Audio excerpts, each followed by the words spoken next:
Čau! Tokrat gremo mami blogerke nekam na eno posebno destinacijo in sicer gremo v Srbijo. In kdo vse gre? Gremo pogledat.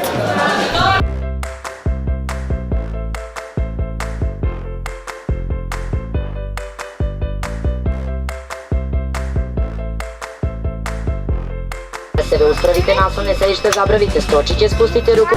Letenje samo po sebi ni nič posebenega, ampak ko se pa odpravimo na počitnice ali pa na potovanje z letalom, z otrokom, zna biti pa stresno. In to je prva stvar. Ne smemo biti živčni. Zdajle ti povem vse nasvete, kako preživeti vzletanje in pa pristajanje z letalom, da otroci ne bojo tečni, kako zdržati let, tudi tiste mal daljše lete, da jih zamote, kako jih lahko zamote, in pa kaj lahko spakiraš v ročno prtljago in kaj ne smeš spakirati v ročno prtljago, da bo vse potekalo tako, kot mora biti. Lahko vzamemo vse, kar je v trdni obliki oziroma ni tekoče. Se pravi, tekočine so omejene.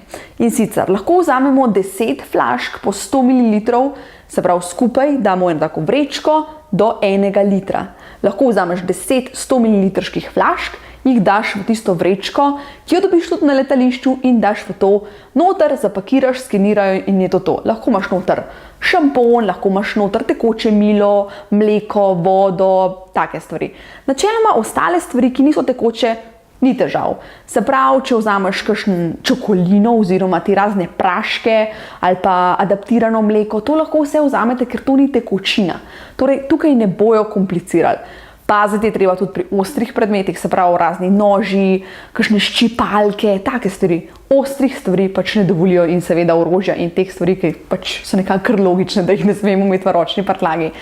Kar se tiče otrok, je dostikrat tudi to, da na letališčih ne komplicirajo. Recimo, jaz sem imela tudi že pol litra flaško vode in so rekli, v redu, kar pejte, sej za otroka, ni panike, lahko pa težijo. Tako da dajmo biti raj pozorni, pripravljeni, da imamo 100 ml flaške in noter pripravljeno, recimo, če rabite kakšno mleko ali pa kakšen rižev napitek, pač te razne stvari, ki jih uporabljate, ali pa šamponi, pač take stvari, če nimaš tega večjega kovčka.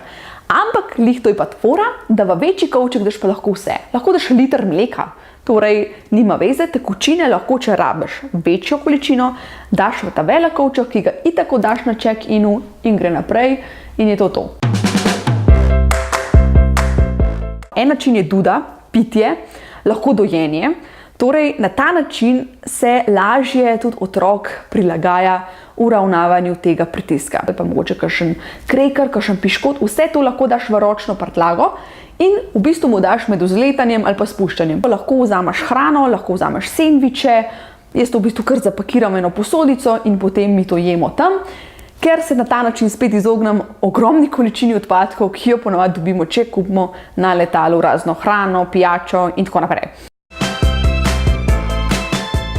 Če je otrok majhen, se pravi, če je dojenček, je nekako, da ga nosite, da mu kaj pokažete, da imate kakšno igračko ali pa knjigico s sabo, dovolj. In takrat je fajn imeti vse blizu. Je pa pomembno, da pol med letenjem hodite malo naokoli, ker ne bojo zdržali, saj večina otrok ne, na istem mestu več ur. Zdaj včasih tudi malo dvignem, da malo vidi okoli po letalu, greva se malo sprehajati, saj je tudi že plazil, tle je treba biti malo bolj pozoren, glede na to, da vozijo vse po tistih poteh, ampak se da. Juno, kateri igrice si ti najraje igraš na letalu? Jaz se najrajši igram Call of Duty pa take namizne igre. V večjih otrocih je malo lažje in sicer spet kakšne knjigice, lahko uporabite kakšno, tablica je zame last resort oziroma če drugega ni ali pa telefon, ampak lahko se kje pogovarjaš, kako deluje, kje je pilot, kaj dela, zakaj kabina, zakaj so krila, zakaj so turbine. Vse to otroke ful zanima in jim je tudi zanimivo, če grejo lahko kaj pogledati, se pravi gor pa dol po letalu, pa grejo na WC, to je tako doživetje samo po sebi. In na ta način bojo ogromno stvari spoznali, hkrati imate pa vi čas, da se z otrokom malo zbližate, da se kaj pogovarjate, se greste kakšno igrico, recimo Kaladont.